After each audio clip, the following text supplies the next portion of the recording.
உறுதியளிக்கப்பட்ட ஓய்வூதிய திட்டத்தில் ஊராட்சி செயலாளர்களை இணைக்க வலியுறுத்தி 19வது நாளாக ஊராட்சி செயலாளர்கள் போராட்டத்தில் ஈடுபட்டு வருகிறார்கள். இதனை நாம் அண்மை செய்தியாக பார்த்து வருகிறோம்.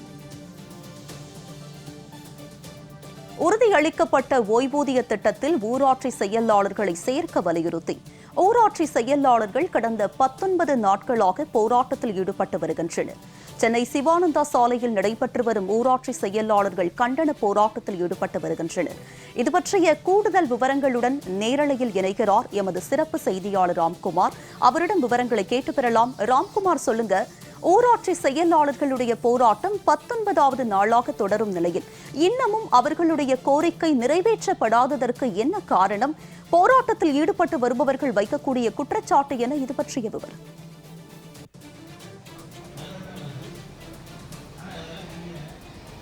கண்டிப்பாக தமிழகம் முழுவதும் இருக்கக்கூடிய 12,525 கிராமப்புறங்களில் கிராம ஊராட்சி செயலாளர்களாக இருப்பவர்கள் இவர்களோட பணி என்பது கிராமப்புறங்களில் உள்ள அத்தியாவசிய தேவைகளான குடிநீர் உள்ளிட்ட அத்தியாவசிய தேவைகளை மக்களுக்கு கொண்டு செல்லக்கூடிய ஒரு முக்கிய அரிய பணியாக செய்து வருகிறார்கள். இவர்கள் கடந்த 2018ஆம் ஆண்டு முதல் காலமுறை ஊதியம் வாங்கி வருகிறார்கள்.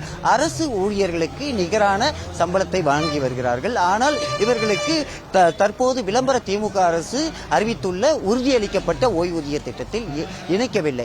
இதன் காரணமாக இந்த தமிழகம் முழுவதும் இருக்கக்கூடிய 12,525 ஊராட்சி செயலாளர்கள் பாதிக்கப்பட்டிருக்கிறார்கள். இதனை வலியுறுத்தி கடந்த மாதம் 6ஆம் தேதி முதல் தொடர்ச்சியாக போராட்டம் என்பது நடைபெற்றது. கடந்த மாதம் ஜனவரி மாதம் 13ஆம் தேதி வரை 8 நாட்கள் போராட்டம் நடத்திய நிலையில் ஊராட்சி செயலாளர் மற்றும் இயக்குநர்கள் உறுதியளிக்கப்பட்ட ஓய்வூதிய திட்டத்தில் இணைத்து அரசாணை வெளியிடுவோம் என அறிவித்தார்கள். ஆனால் தற்போது வரை அந்த அரசாணை வெளியிடவில்லை. அதனால் இந்த மாதம் 3ஆம் தேதி முதல் தொடர்ச்சியாக இந்த போராட்டம் என்பது நடைபெற்று வருகிறது. ஒட்டுமொத்தத்தில் 19 நாட்களாக இந்த போராட்டம் நடைபெற்று வருகிறது. ஆனால் இதுவரை விளம்பர திமுக அரசின் ஊராட்சித்துறை இவர்களை அழைத்து பேசவில்லை. குறிப்பாக தமிழகம் முழுவதும் இருக்கக்கூடிய கிராமப்புறங்களில் அத்தியாவசிய தேவைகள் என்பது தற்போது வரை கிராமப்புறங்களுக்கு சென்றடையவில்லை. இதன் ஊராட்சி செயலாளரோட போராட்டத்தினால் தமிழகம் முழுவதும் உள்ள கிராமப்புறங்களில் தேவைகளை பூர்த்தி செய்வதில் சிக்கல் ஏற்பட்டிருக்கிறது. இதனை கருத்தில் கொள்ளாத விளம்பர திமுக அரசு தொடர்ச்சியாக இவர்களை புறக்கணித்து வருகிறது. அன்றாடம் தினம் ஏற்கனவே சைதாப்பேட்டை பனகல் மாளிகை அருகே பல்வேறு கட்ட போராட்டங்கள் நேற்று பிச்சை ஏற்று போராட்டம், அதுக்கு முன்னாடி வாயில் கருப்பு துணி கட்டி போராட்டம், அதற்கு முன்பு திருவோடியந்து போராட்டம் உள்ளிட்ட பல்வேறு வித்தியாசமான நூதன முறையில் போராட்டம் நடத்தினாலும் விளம்பர திமுக அரசு தொடர்ச்சியாக அவர்களை புறக்கணித்து வருகிறது. இந்த போராட்டம் அரசாணை வெளியிடும் முறை போராட்டம் தொடரும் என தெரிவித்திருக்கிறார்கள். இன்றைய போராட்டம் என்பது சென்னை சிவானந்தா சாலையில் இருக்கக்கூடிய சாலையில் அமர்ந்து இந்த போராட்டம் என்பது 19வது நாட்களாக நடைபெற்று வருகிறது. இந்த போராட்டத்தில் 500க்கும் மேற்பட்ட கிராம ஊராட்சி செயலாளர்கள் போராட்டத்தில் ஈடுபட்டு வருகிறார்கள். நம்மிடையே போராட்டத்தில் ஈடுபட்டு வரும் ஊராட்சி செயலாளர்களோட மாநில தலைவர் ஜான் பாஸ்கோ பிரகாஷ் இருக்கார். அவருடைய கேட்பது, சார், 19 நாளாக தொடர்ச்சியாக போராட்டம் நடத்திட்டு வரீங்க. இதுவரை இந்த திமுக அரசு உங்களுடைய கோரிக்கைகள் நிறைவேற்றப்பட்டிருக்கா? ஏதோ பேச்சுவார்த்தை நடத்தினார்களா? என்ன நிலையில இருக்கு? 19 நாட்களில் 6 முறை பேச்சுவார்த்தை அரசு தரப்பில் நடத்தப்பட்டிருக்கிறது.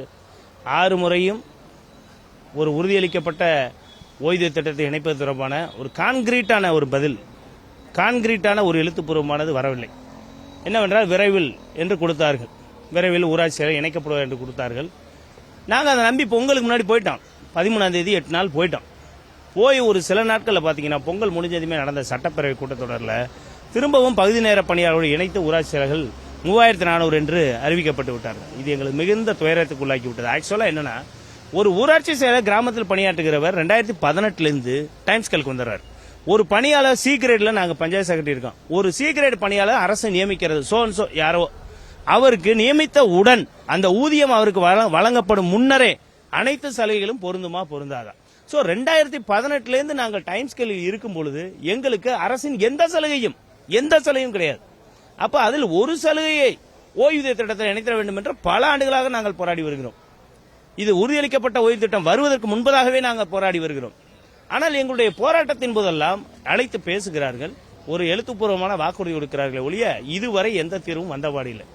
எனவேதான் நாங்கள் இரண்டாம் கட்டமாக போராட்டத்தை தொடங்கி இன்றைக்கு 19 நாட்களாக நாங்கள் சென்னையின் வீதி நகரிலே நாங்கள் நீதி கேட்டுக் கொண்டிருக்கிறோம், அரசாணை கேட்டுக் கொண்டிருக்கிறோம்.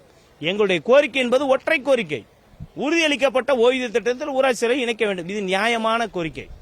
இந்த கோரிக்கை நியாயமற்றது என்று எந்த அதிகாரியும் சொல்லவில்லை, எவரும் சொல்லவில்லை. இப்படிப்பட்ட இருக்கின்ற நிலையிலே முதலமைச்சர் அவர்கள் இதற்கு ஒரு சிறப்பு கவனம் எடுத்து இந்த அரசாணை வெளியிட்டு கிராமங்களிலே ஒவ்வொரு நாளும் நாங்கள் 1000 பேர் 2000 பேரை மக்களை நேரடியாக சந்திக்கக்கூடிய களப்பணியாளர்கள், அலுவலக பணியாளர்கள் 2 பணியும் சேர்த்து பார்க்கின்ற ஒரே பதவியிடம் தமிழ்நாட்டிலேயே ஊராட்சி செயல பணியிடம் தான். களப்பணி பிளஸ் அலுவலக பணி. இப்படிப்பட்ட சூழ்நிலையிலே ஊராட்சி செயல்களை உறுதியளிக்கப்பட்ட ஓய்வு திட்டத்தில் இணைத்திட வேண்டும் என்று நாங்கள் வைக்கின்ற கோரிக்கை நியாயமானது. அரசாணை வரும் வரை நிச்சயமாக அந்த போராட்ட களத்தில் நாங்கள் தொடர்ந்து இருப்போம். தொடர்ச்சியா 19 நாளா போராட்டம் நடத்தி வரும் ஊராட்சி செயலாளர்கள் தங்களுடைய போராட்டம் தொடரும் என தெரிவித்திருக்கிறார்கள். உறுதியளிக்கப்பட்ட ஓய்வூதிய திட்டத்தில் தங்களை இணைக்க வேண்டும்.